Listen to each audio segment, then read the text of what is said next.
Astrology has been described as an art and also by some as a pseudoscience that helps in the calculation of prediction of events through set stellar calculations.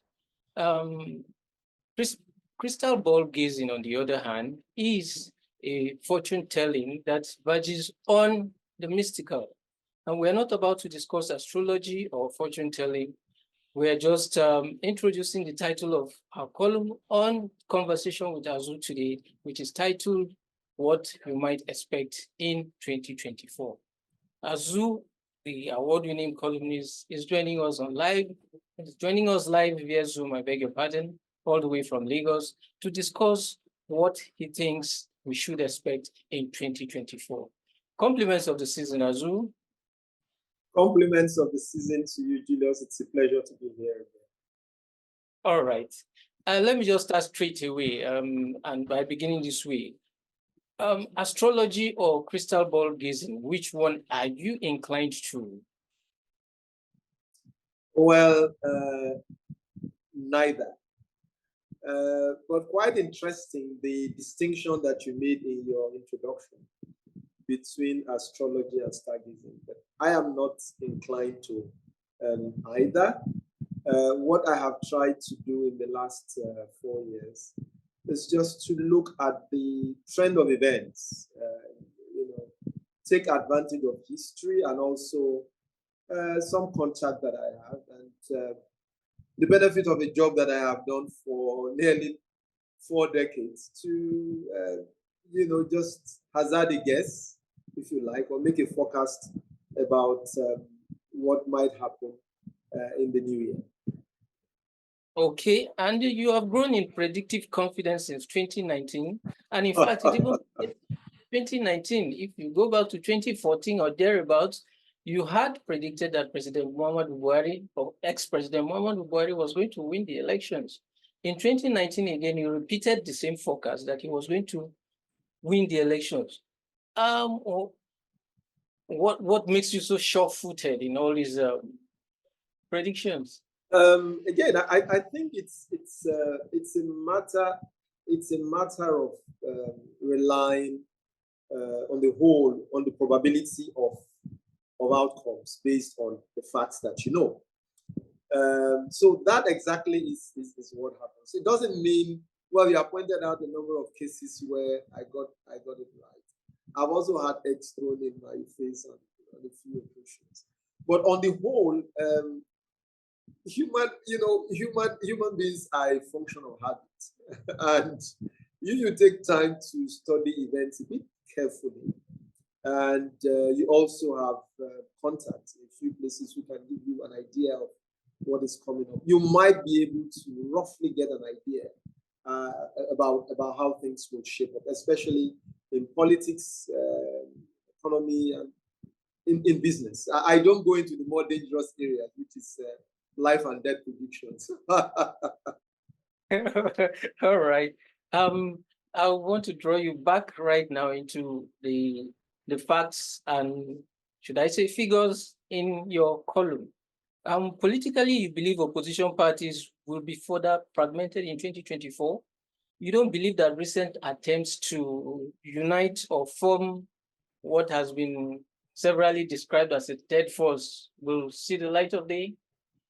No, it will not. You obviously, they will not. I mean, you obviously were referring to Atiku's rallying call to the parties to unite. But we'll see how it goes. My guess is that before the middle of the year, Atiku himself will probably be away somewhere. I don't know whether in Dubai or one of his redoubts. But I think the opposition parties missed the boat. And the way it happens in the cycle of politics after major elections is that you will find that the politicians out of pocket, and some of them out of conscience and out of direction and focus, are desperate to find a footing, and they are really desperate for straws to pull. And so I really don't see it being different this time around. Some of them are already thinking ahead, of course, of the next cycle of elections in 2027. But in order for them to be able to do that, in a country where the government controls the what we used to call the commanding heights of the economy. It's not going. They know that the only way is to try and find some reconciliation and some peace. Not many of them will be able to live and survive for long after, especially if they need to prepare for the next election. All right, your prediction for the economy is quite fearful and pessimistic, and oil prices, exchange value, and inflation. What do you think the present administration can do to reverse or perhaps even change the situation?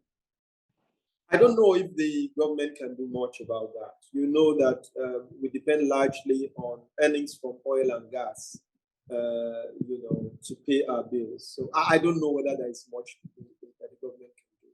And the prospects globally are not also very cheering.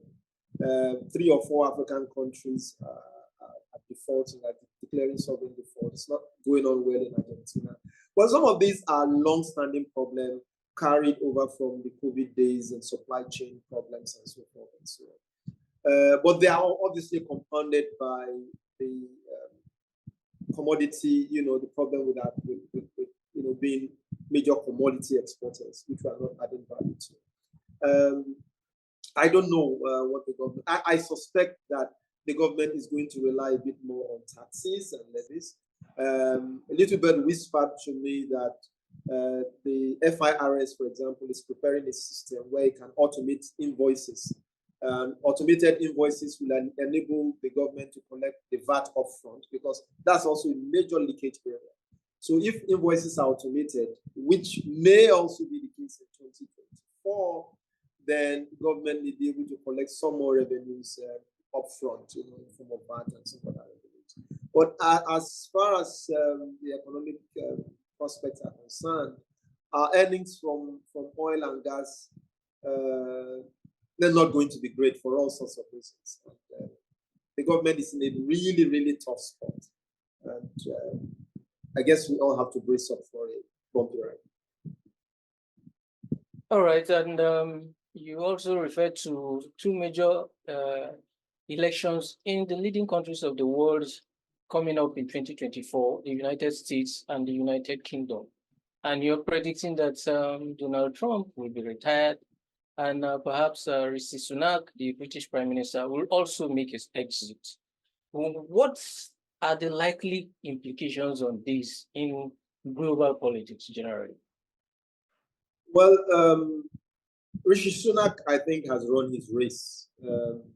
He came in at a very difficult time.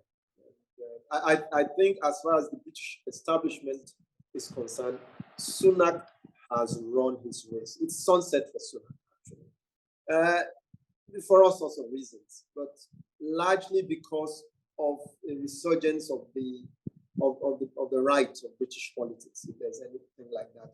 But the right of British politics feel that they really need to take back their country, so to speak.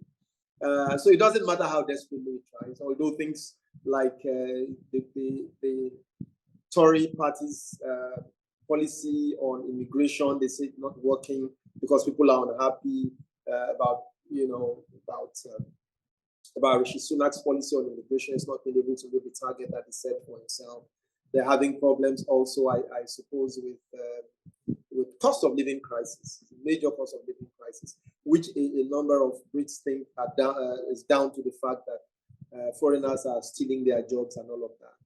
But they are going to find, as I said in my column, that they are trading their apple for a lemon. I do not think that it's going to be long before they regret that Keir Starmer took over. But we will wait and see.